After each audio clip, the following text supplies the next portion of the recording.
அம்பேத்கர் அயலக கல்வி நிதி அப்படின்ட்டு ஒரு இது. அதையும் பாருங்க, அம்பேத்கர் குறிப்பிடுறாங்கன்னா, அம்பேத்கர் வெளிநாடு போய் படிக்கிறதுக்கு எவ்வளவு போராடி போய் படிச்சாருன்றது நம்ம எல்லாருக்கும் தெரியும். அவர் பேர் வச்சிருக்காங்க, வெளிநாட்டுக்கு போய் நீ படி ஈஸியா. அவர் ரொம்ப போராடிட்டாரு போய் படிக்கிறதுக்கு, நீ ஈஸியா போய் படி அப்படின்ட்டு வச்சிருக்காங்க. அதுக்கப்புறமாட்டி இப்படி அடிக்கிட்டே போலாம்.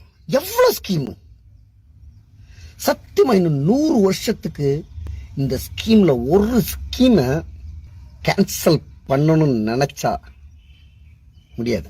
தமிழ்நாட்டில் பெரிய போராட்டமே இருக்கும். அன்னைக்கு வர முத்துவேல் கருணாநிதி ஸ்டாலின் தான் முதல்வர். இது அண்ணா சொன்ன வார்த்தை. நான் கொண்டு வந்த திட்டங்களை யாராவது தகர்க்கணும்னு நினைக்கும் போது தமிழ்நாட்டில் பெரிய போராட்டமே நடக்கும் அப்படின்னு சொன்னாரு. அப்படி தகர்த்துட்டீங்கன்னா, தகர்க்கிற வரை அண்ணாதுரை தான் சிஎம். அதே தான் நான் சொல்றேன். இப்போ எம்.கே. ஸ்டாலின் கொண்டு வந்திருக்க திட்டங்கள் அவ்வளவு திட்டங்கள். இதுல ஒன்ன தகர்க்கணும் அப்படின்னு நினைச்சு கையெழுத்து போடும்போது பயம் வரும் பாருங்க. பயம் வரும் வந்துதான் ஆகும். ஏன்னா ஒரு ஸ்கீமை கேன்சல் பண்ணாலும் தமிழ்நாட்டில் புரட்சி வெடிக்கும். கண்டிப்பா பெரிய புரட்சி வெடிக்கும். ஒரு ஸ்கீமை கேன்சல் பண்ணாலும் எக்ஸ்ட்ரா தரேன்னு சொல்லிட்டு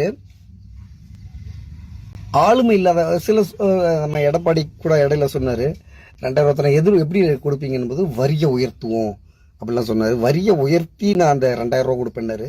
அப்படிலாம் இல்லை. பொருளாதாரம்னு ஒன்று இருக்கு, தற்சார்பு பொருளாதாரம். இப்போ மத்திய அரசு அவங்க தர வேண்டிய நிதிகளை பெரிய அளவில் கொடுக்காம தமிழ்நாட்டோட வளர்ச்சியை தடுக்கிறாங்க. இருந்தாலும் ஸ்டாலின் ஒரு தற்சார்பு பொருளாதார நிபுணரால மட்டும்தான் அந்த வரிசுமையை, அந்த தராம தடுக்கக்கூடிய வரிசுமையை மீறி பொருளாதாரத்தில் இன்னைக்கு இந்தியாவில் 2வது இடத்துல வந்திருக்கு. எல்லா விஷயத்திலையும் மகளிர் பாதுகாப்புல முதலிடம், கல்வியில முதலிடம் அப்படின்ட்டு எல்லா இடத்துலையும் முன்னேறி வந்திருக்கு. இந்தியா சுதந்திரம் வாங்கும்போது